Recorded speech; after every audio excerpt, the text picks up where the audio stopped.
Thanks again for making the time. I know it's a busy time as we're getting into Christmas and the holidays and like Yeah, no December's problem. a gonzo time. Yeah, it's nuts.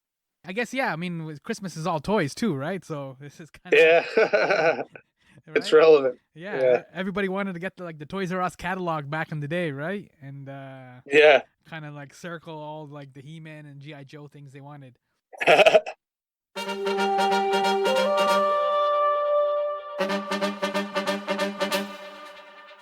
Yo, welcome to My Summer Lair. I'm your host, Sammy. More he than man, Younan. I am a fan of Philly-based cartoonist Brian Box Brown's work and have read most of it.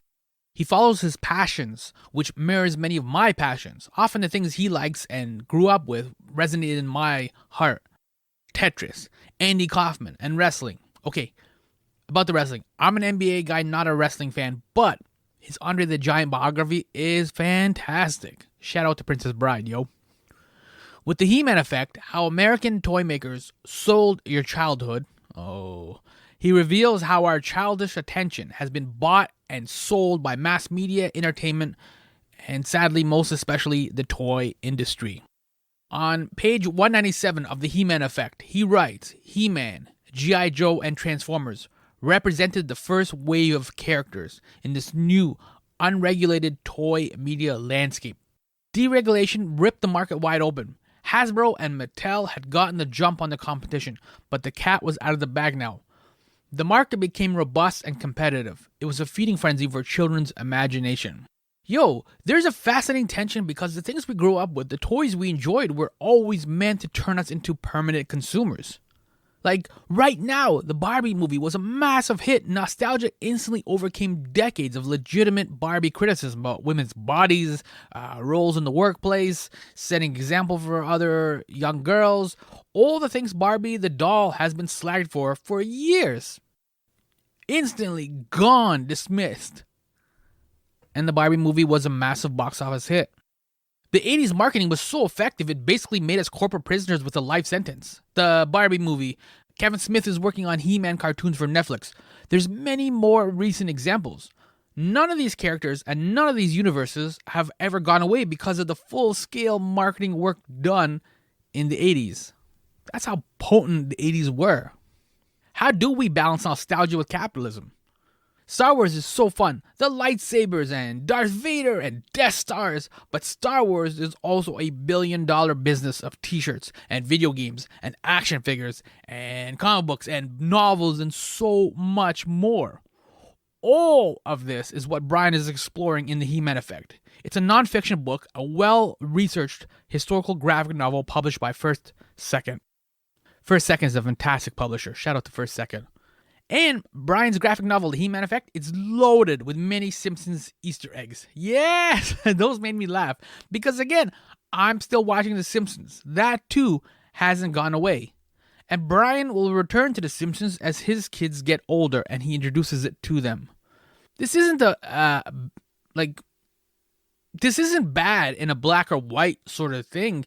It's just being aware of how we got here. If you've watched The Toys That Made Us on Netflix, this is the part of the joyful story that they told that they left out.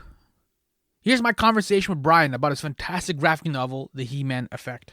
Sound, The Final Frontier.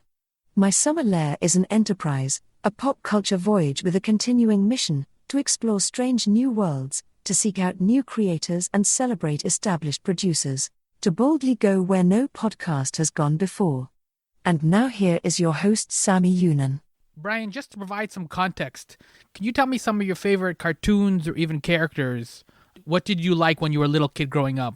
What did you gravitate towards? Oh, I was just thinking about this recently because I was in Brazil at a comic convention, and there was this cartoon called the Dungeons and Dragons cartoon. Say it Came out again. in What's it called? 1983. It was a Dungeons and Dragons cartoon, Oh, yeah. and it was Mm-hmm. so that came out in like 1983. That was like something I really liked.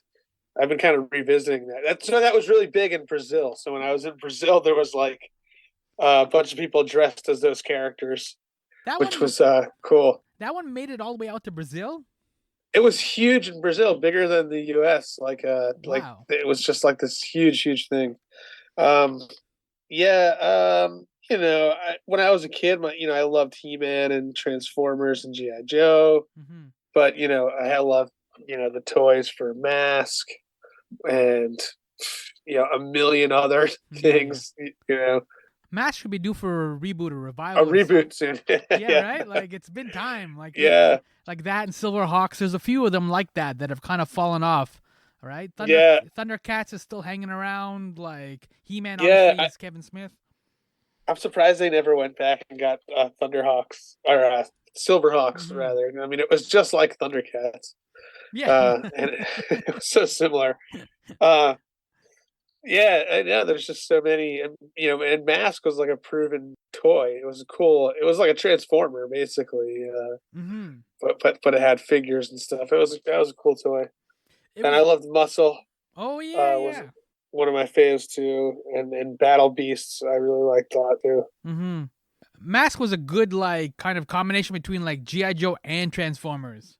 Yeah, because you got a guy with it. He had his little helmet. Hmm. It was cool. Cool Yeah. bunch of little toys. So your graphic novel is called The He-Man Effect. And Yeah, history is weird when you write about your own history, like the things that you experienced.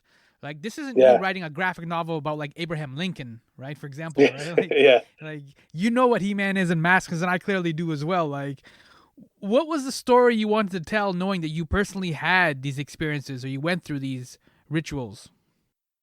So I guess I kind of at first I was just kind of exploring, a little bit of like reason, why, because well, I mean, actually, even before that, I was just started getting interested in vintage toys without even just because I was at these comic conventions and stuff. I'd go to these big comic shows, and I'd be walking around, and there was always like a contingent of vintage toys salespeople there. Mm-hmm.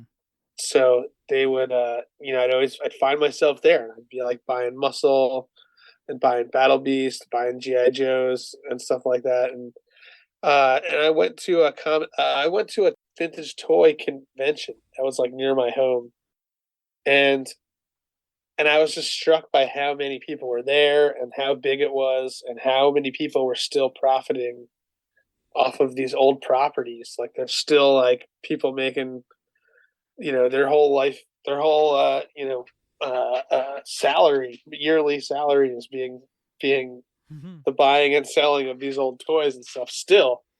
And I was just like, damn, that is some like intensely powerful advertising.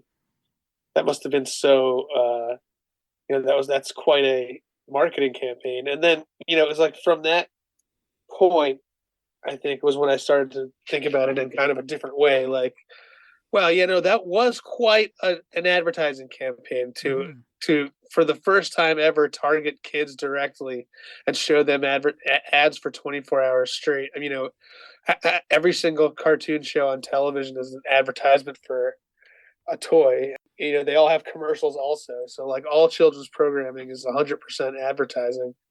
Yeah, that's quite an advertising campaign. Do you like now being an adult and having the spending power to get the ones that you want, like to get a Transformers action figures, for example? You know what I mean? Because there's um, like, I'm sure that as a kid there was ones that got away or you weren't able to get them, there or are. you know what I mean? It's funny. So you get your revenge Uh, now. I still, I look through everything every once in a while on eBay and start looking through all the different toys, and I almost buy a lot of things. Like I have a lot of things sitting in my cart, Okay. But I always think that like I will do that one day when when I'm like rich or something. I'll go back and get all the things in mint condition and uh and mint in the box, and then Yeah. open it up. I Yeah. would open it right up. And you're gonna have like a big like GI Joe Transformers Mask He-Man war and just like Oh, spread them all over your bed and yeah. like. Yeah, I mean, open it up, open and close the hatch a bunch of times. Hmm. I've put the guy in there. I don't know. I don't even remember how I played with them when I was a kid. I mean, my dad told me one time, uh, when I was like really little, I was like, Dad, come play He-Man with me. And he comes over and he's like, okay, let's play. And he takes the He-Man and the Skeletor and he's like, oh, Skeletor, I'm gonna get you, blah blah blah. He starts doing that, and I'm like, Dad, that's not how you play. This is how you play. Bang, bang, bang, bang, bang. and just like slam them against each other. Yeah. It's funny because like I tweeted you that Cabbage Patch documentary that just came out, $1 Billion Babies, and the Cabbage Patch Kids were huge, but I never understood how you play with them. Like at least like G.I. Joe, Cobra, like there's a little tension there, right? Like Autobots, Decepticons, like what do you do with if you just have one Cabbage Patch Kid? What do you do with it? Yeah, it is fascinating that was like a doll. I mean, kids have been interested in dolls forever, but it was a doll that took off for boys and girls. It was like everybody was buying these Cabbage Patch Kid dolls. Well, I remember actually Cabbage Patch Kid action figures. So I don't know if you remember this. They came out with little Cabbage Patch Kids that were like this big, and I remember like thinking those were so cool and being like, but I don't really remember the Cabbage Patch craze as it happened because I was like 2 or 3 years old, I think.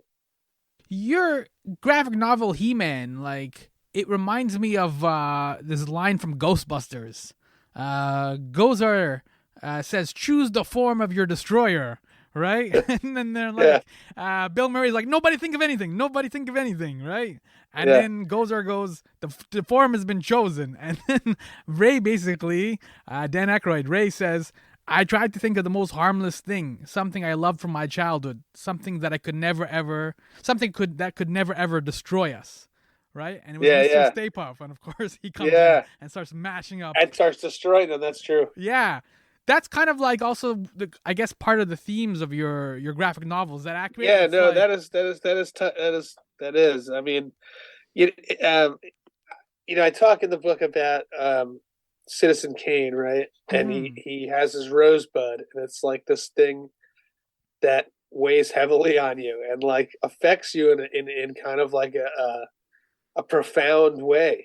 And it's something so simple and stupid, like your sled, your Stay Puft Marshmallow Man, your He-Man toy, whatever it is. That a lot of the times I draw when I'm signing people's books, I'll just draw the arm from He-Man. Now, like, I don't know if you remember the toys, like their arms would come off. Yep. So like my He-Mans always were missing arms, or they'd have like 2 different arms and stuff like that. And so for some reason, that to me, that what sticks out to He-Man is just like the disembodied arm that has like that hole in it where like the shoulder goes to. So I always draw that, like just the arm that came off. It was a reader one time wrote to me or was telling me that stood out to him because it was something also that he just has this memory of the arm, and his dad like helped him put like a piece of paper towel in it so it wouldn't fall off anymore or something like that. It was like this deep memory of just like a piece of a toy, which is, it's like this, I always say like you can't choose the things you're nostalgic for. They just started there, right? That's why you have things like guilty pleasures and things like that. And so, I'm nostalgic for the He-Man arm. I want a He-Man's arms. Like, it's just silly. It's like a worthless piece of plastic, yet it means everything. Is there He-Man arms being sold on eBay? Just a random arm you can buy for like $1 or something? I'm sure there are, because they fall off all the time. So if people are looking for a complete figure, it's funny, like doing this research, right? There's a lot of notes, and you obviously did a lot of research, and it covers the social impact that marketing to children has had or is having, I guess, right? Because like Barbie movie just came out, like it's not ending, right? Like He-Man is Kevin Smith is just coming back on Netflix, like, so it did have and is having, like, so did any of that research color your perspectives on your own childhood? Did you feel like, I don't know, maybe tainted or manipulated a little bit? Yeah, I mean, like I can't. I don't really look back on it in a. Yeah, the book, in a way, is kind of a response to the Netflix movie, "The Toys That Made Us," Mm-hmm. and and they're not necessarily like I don't. There's nothing in it that's like disputed or anything like that. It's more about like the attitude they take towards it, where it's like this un, this beautiful, like wonderful thing, and there was nothing, ill-gotten about it. It's just this wonderful. Oh, we love our childhood so much, and it's like, yeah, I get it. Being nostalgic about your childhood is like a part of life, but at the same time, like it's important to recognize how that feeling of nostalgia is being manipulated by companies constantly. And it's so a powerful motivator in advertising and marketing. Yeah, the way you write about some of the companies, like you're a big wrestling fan, and it kind of remind me a little bit of like their heels, right? Yeah, Where yeah, there's a little bit of love there, right? Because obviously they gave you He-Man and they gave you Mask, and sure. like, but at the same time, there's also like I guess a defined hate or clear contempt. I don't know what word you would use. You know what I mean? But it's like Yeah, it's the same kind of feelings you would have with the Iron Sheik, I guess, for lack of a yeah. better. I mean, I just think there was something going on. There was something in the water in that period of time where this was seen as like a singular good to sell as many toys as possible Mm-hmm. and build up the economy or whatever, and build up the industry and whatnot was seen as like a you know just like a good. There were the naysayers were seen as just like complete like assholes, like just Mm-hmm. like impeding process, progress and all that stuff. And so to look back on it now and see, what the outcomes have been from that, you know, acting that way. Mm-hmm. I mean, it's tough to then look back on it and be like, oh, this is so great, so wonderful. As much as I love E-Man, it's so silly. Like it's so clearly like every episode is like introducing a new toy. It's just so silly and Yeah. funny now. I mean, like to think of it as like you know a beloved art form or like piece of media. It's like all a commercial. Mm-hmm. Like 100 episodes of a commercial for a toy set.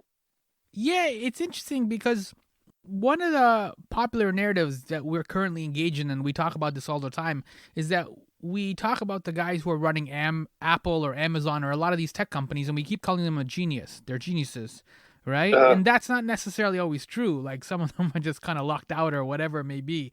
And I like yeah, that in your book, He-Man Effect, like some of the toy executives didn't seem geniuses at all. They were just kind of randomly making it up as they went along. Like Bernard Loomis, for example, he was an executive, and he was yeah, like, "Let's make the Star Wars figures this big," and he held out his fingers, which was about 3 or 4 yeah. inches, right? And Yeah, he then just was like, "This is the idea." yeah, there was Yeah, no, that's what I kind of like.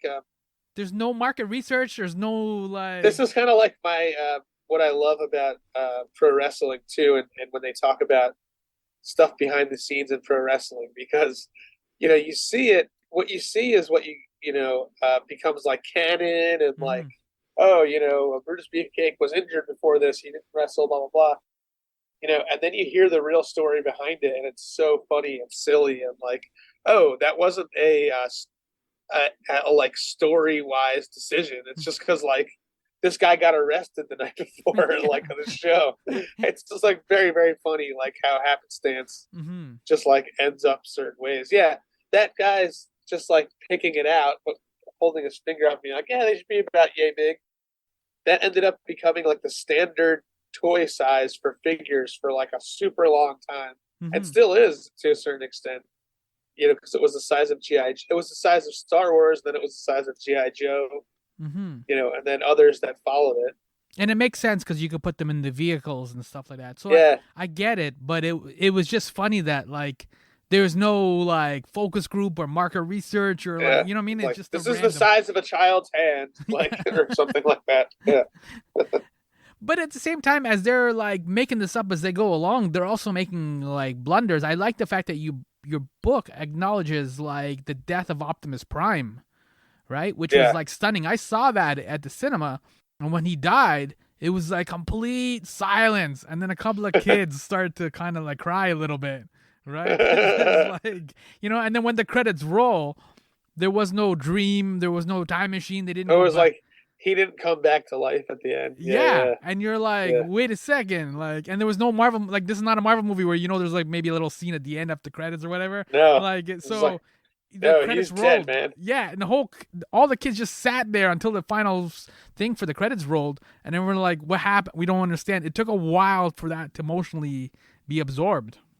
Yeah, I mean that's kind of a crazy idea to kill off the main character in the movie just to bring back, not even bring him. I mean, I don't think they intended to bring him right back because that's what they did, but you know, they wanted to make more new toys, so that's what they ended up doing.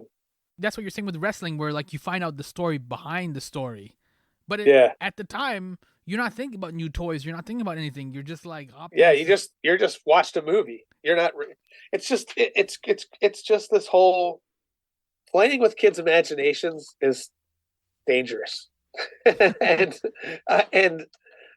these guys were playing on like dangerous ground. I think. Mm-hmm.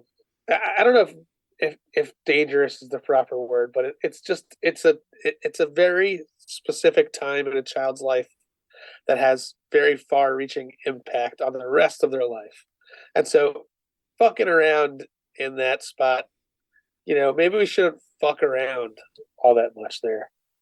Yeah, you have a great line. You write, nostalgia's power comes from its connection to our identities. Nostalgia's power comes from its connection to our identities. Can you unpack that a little bit? What do you mean by that? Yeah, so like when we think about the experience of nostalgia is a memory of your childhood usually, but not always. Like sometimes it's just of another time in your life.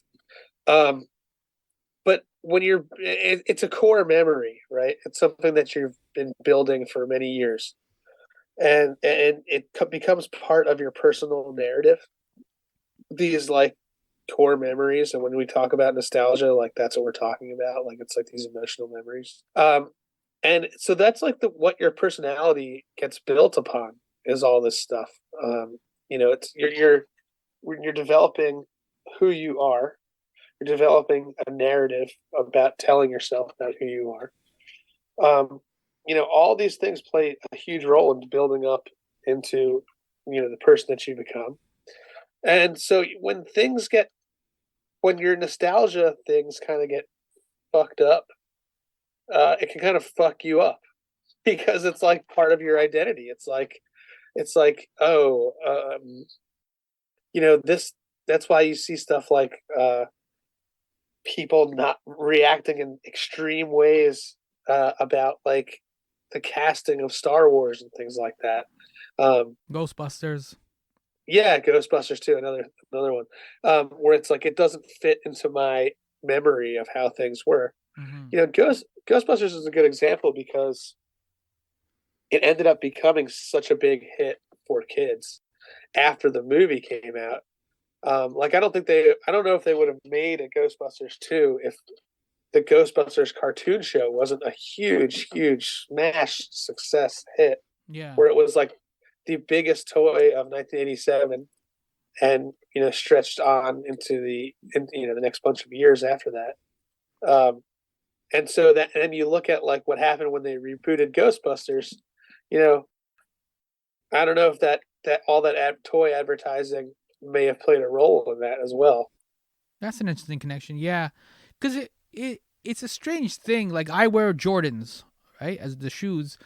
And so that's part of my identity. And if you ask people, whatever, yeah, Sammy wears Jordans.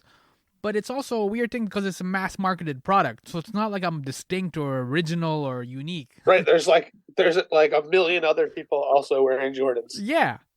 Yeah. And so you talked about the kids in Brazil who were representing Dungeons and Dragons. Like they've made that part of their identity. Obviously, they've been like, Oh yeah, right? Like I don't know how old they are, but like that show's been around since the '80s, right? So they've been chilling with it. They probably read anything that they could read or interviews with the voice actors. You know what I mean? All that kind of stuff. uh, It's part of their identity. But it's a show that we all watched. So it's kind of yeah, weird, right? Like how yeah. you develop an identity off a mass market product. It's something that doesn't happen. I don't think as much nowadays because things are so varied and interests are there's so many different things now. There was less. But for example, like if you look at just like He-Man and GI Joe, it was like there was 2 or 3 cartoon shows that really dominated that we all watched it. Like it was like across the United States and the world. That He-Man was a huge worldwide hit, and so it was like this mass experience.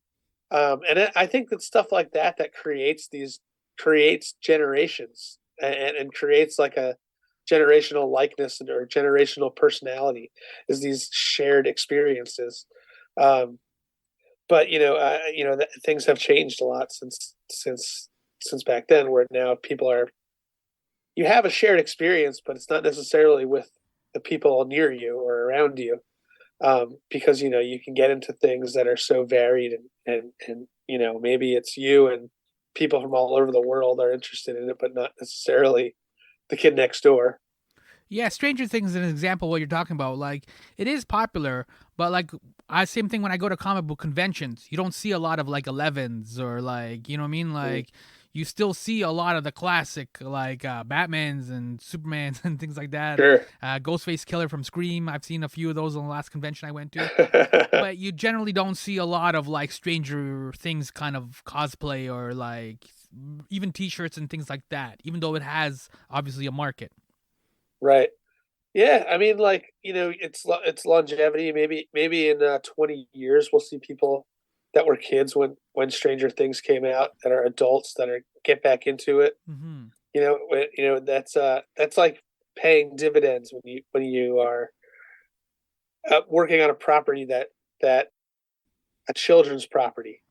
It's something that can pay dividends down the road when those same children become adults. Like when you look at like the way they marketed the Barbie movie this year towards a generation of adults that play with Barbie as kids, not necessarily to the kids who play with Barbie. It was kind of marketed towards their parents, but kind of both. But Barbie like was an insane phenomenon. But really, it's a toy commercial, ultimately. I mean, it was a worldwide cultural phenomenon, but ultimately a commercial for toys. It was funny because, like, Barbie's a good example because, like, a lot of a lot of our pop culture is still dominated by the IP that we helped create and we invested in the 80s, like Aliens, like RoboCop, Rambo, He-Man, like Barbie's still floating around, My Little Pony still floating around, Star Wars is still huge. Like we put time and money into all of this stuff. Right? I mean, they put time and money into us, yeah, and we're giving it back to them as adults. I mean, I think that's what happens. I mean, if with Disney, right? Like they've figured out a way to have somebody interested in their product, like from birth to death. And I think like ultimately that's what media and these companies want. They want lifetime brand loyalty. Yeah, but it also traps us in this reboot cycle, right? Like like right now on TV, like Magnum PI is on, Equalizer is on, Night Court is on, Quantum Leap is on. Like I don't know if you have kids, but if you do, like they're having the exact same childhood you did. Yeah, I mean it's funny how that is true. How they reboot everything. It is as it always has been, though. All right, so think about it this way: what was Disney's first big movie? Snow White. They didn't write Snow White. Snow White was like a fairy tale that was a reboot, basically. So, like, even their first big films, Snow White, Pinocchio, these were Disney-fied reboots of old material. Just took out all the blood and guts. Yeah, I mean, Walt Disney, like the guy, played Peter Pan in his high school play. So I mean, like all of this, a lot of the stuff that they were doing was reboots right from the beginning. It started with reboots.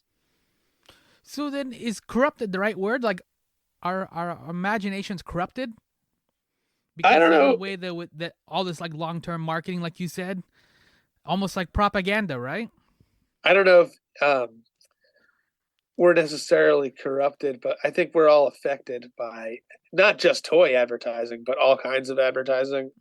I just think that the specific toy advertising to children is so powerful, and that period of time when they deregulated was just so crazy. It just created such a crazy feeding frenzy.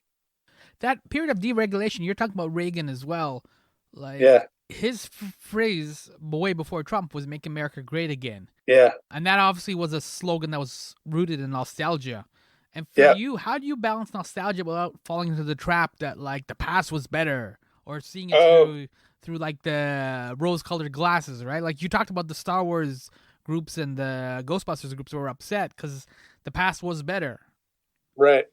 I mean, you just have to remind yourself always that it's just not the case. I mean, like, The He-Man if you arm went falls back, off. yeah, I mean, like, it's just, I think about it. I think about it like this. So I would go back, I would give anything to like go back in time and like go to my grandma's house on like a summer day when I was off from school. Like, I would love to do that now. Like, it would be like mean the most to me. But when I was like 10 and I had to do that, that was like the worst fucking day ever. Like I'd be so bored all day, like trying to figure out things to do. And like, Yeah. so like I have to remind myself, like, as much as you want to go back there, it wasn't all the greatest thing in the world. Like there was a lot of like mundane, boring shit that went on too. I think people forget too, like we only had the 3 or 4 channels, right? ABC, NBC, right? Like Yeah. CBS. So like your options were really limited. So when you talk about like we all watch like He-Man and like Yeah. G.I. You really did. Joe. Yeah. Yeah. I mean, like you'd watch like, because there was very, very little on and very little in terms of children's programming. So like you'd watch a lot of, I remember watching game shows all the time because Mhm. like they were on during the day. And then like 1 or 2 o'clock in the afternoon, I had to give the TV up to my grandma so she could watch like Bold and the Beautiful or like some kind of like Yeah. soap opera. Even as a kid, like I'd watch like MASH and Three's Company. I didn't necessarily get all those Yeah, jokes, right? You know, like yeah. I remember watching Three's Company all the time. Like that was another thing they would because they would replay old shows from the '70s like that. What's happening? Uh, Different Strokes and all those shows too were on like after the cartoons. They started showing those shows too. throughout He-Man, there's a couple of like Simpsons Easter eggs. Oh yeah, How do you think something like The Simpsons, which is still going after like 30 yeah. odd seasons, like 35 seasons now, how do you think that's gonna get viewed? Because we've never seen something last this long, right? So I it's don't know. weird. There's like multiple Simpsons generations, right? Yeah, that's Like weird. yeah, it is. It's strange. So like my generation, like I couldn't imagine really getting interested in or caring about an episode that takes place like after season 10, maybe. Mm-hmm. I know there's like tons of kids out there or whatever, and people that like didn't even start watching it until it was like season 15 or something like that, you know? Right. So they'll have like a totally different idea of what the show is and nostalgia for different episodes I never even seen or even characters I probably never heard of that have been on it at this point.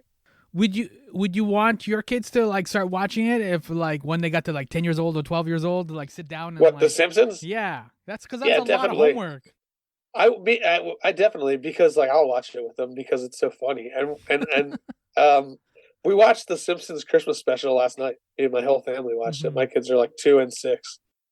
Um, but so I have love for the Simpsons so much. I don't know why I kept throwing them in there as Easter eggs for some reason. I was just like, I'm gonna keep adding the Simpsons in here. There's a lot of Simpsons references. Yeah, that's what I'm saying. But that's why I find it kind of unique because like all the other shows that we've talked about have like Star Wars did like 3 movies and then they went away for a little bit, right? Like Yeah, He-Man had some like dark periods and it went away for a little bit. G.I. Joe, like stuff's always been floating around and it keeps coming back, but there are dark periods. And where Simpsons is Sure. one of the few that's like the longevity's just been impressive because it just keeps going. Right, right. And I think that if they ever did cancel it or something like that, it would get rebooted right away almost. Yeah, like Futurama, right? Like it just Yeah, keeps yeah, going. yeah. Mm-hmm. Yeah, that's funny. Yeah, it's interesting. I wonder if we'll ever see an end to that show. I think because it's a animation, I'm like, just keep going. You know, Yeah, like why ever stop? yeah, even if it's just a million people are watching it or whatever, or like you said, like there will be generations who will keep discovering it as you keep putting it on Disney and allowing it to Yeah, be like streamed and stuff like that. People will find it. definitely. Yeah. Are you enjoying some of the new incarnations for like He-Man and things like that as they bring them back?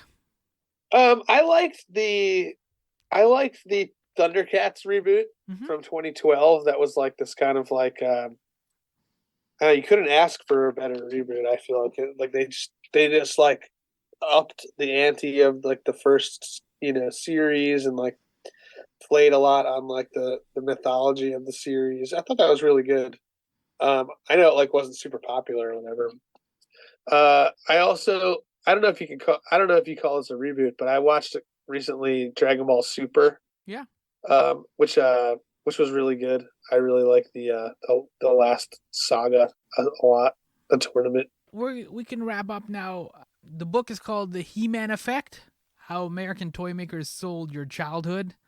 Did you have a lot of fun? It seemed to me like you were like kind of cracking up, or it seemed to like I felt like you were enjoying yourself making this book.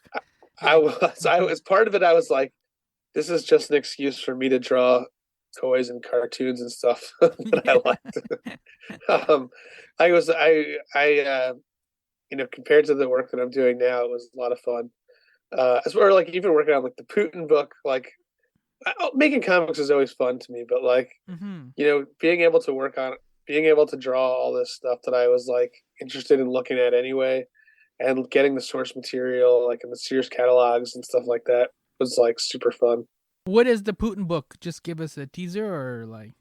Oh, it's out. It's called The Accidental Czar, and it was written by this guy Andrew Weiss, who is a Putin expert, and I illustrated it. It was fun. It's obviously like different type of material than the He-Man book. Yes. It's funny because like you do a lot of the like nonfiction graphic novels, and I think for some people that's still like new. They still think of comic books as like Batman, Superman, you know what I Sure. mean? But like you've done one on like Tetris, you've done one on Andre the Giant. This one's on He-Man. What is it about like nonfiction or like kind of those biography types? In terms of telling them in a graphic novel story setting that attracts you, what sparks your interest there?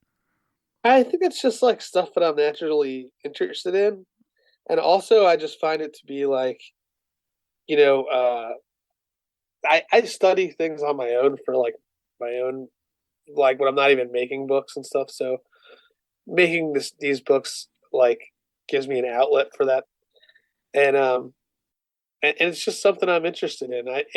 And I'm working on a fiction book right now, and it's really really hard. And so I appreciate. I wish I was working on a nonfiction book right now. Because with nonfiction, the plot's already done for you. It's already there. Yeah, Right? yeah. So, yeah, so I get it. So it's the He-Man Effect: How American Toy Makers Sold Your Childhood. Thank you, Brian, for like hanging out. We covered Hey, no like all the problem. big ones, right? Like, Yeah, yeah, we even got Silverhawks in there. definitely. Yeah. All right, man.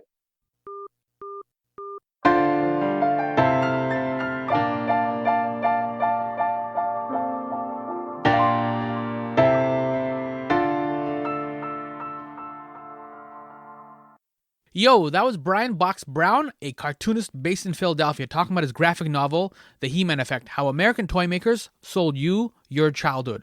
I'm Sammy, host of My Summer Lair. In My Pal Sammy, a weekly Substack newsletter, I write to place the past into a less messy context. As you've heard, Brian and I clearly had similar childhoods. Like, we played with the same toys and grew up watching many of the same compelling cartoons. We have He-Man in common. Yet, as a nerd, I've often had issues with nostalgia. I'm not a fan of nostalgia, even though nostalgia is a vital part of the fan experience. It's annoying. The notion of a rosy past is so tempting. Yet when I choose to mind the past, it is because I recognize what we've lost. This is not an automatic knee-jerk reaction. The past was better. Or like that whole thing with Trump, right? Like to make America great again. None of that. Rather, it's naturally understanding that with every advancement, it comes with a sense of loss. In music, we went from vinyl to cassettes to CDs to MP3s. Are MP3s easier to take your music with you? Absolutely. And I'm grateful for those advancements. But what have we lost in that sonic progress? Album covers, album artwork, and all those artists are just one obvious example. We lost a lot of that. Vinyl came back, even though it's a much harder technology. You can't carry that with you like the way you do with an MP3. Vinyl came back because of that loss. Every advancement should prompt mourning, because there are certain things that we will never be able to get back. That's the tension. You can't have progress without advancement, but what do we lose in that advancement? To understand what was lost and what we've gained is why I write My Pal Sammy. And that's why I also have these My Summer Lair conversations. Because at the time it was an incredible childhood. G.I. Joe and He-Man and Transformers, all kinds of swords and characters and laser guns and ruckus. Sweet, sweet, delicious ruckus. But as Brian has revealed, there was more going on than just ruckus. So I gotta talk about it in my newsletter. Let's talk about the old man behind the wizard, right? Go to mysummerlair.com/subscribe to sign up for My Pal Sammy. Let's continue this conversation talking about the past. Go to mysummerlair.com/subscribe. Thank you so much for listening to me in a Netflix world. He-Man, yo!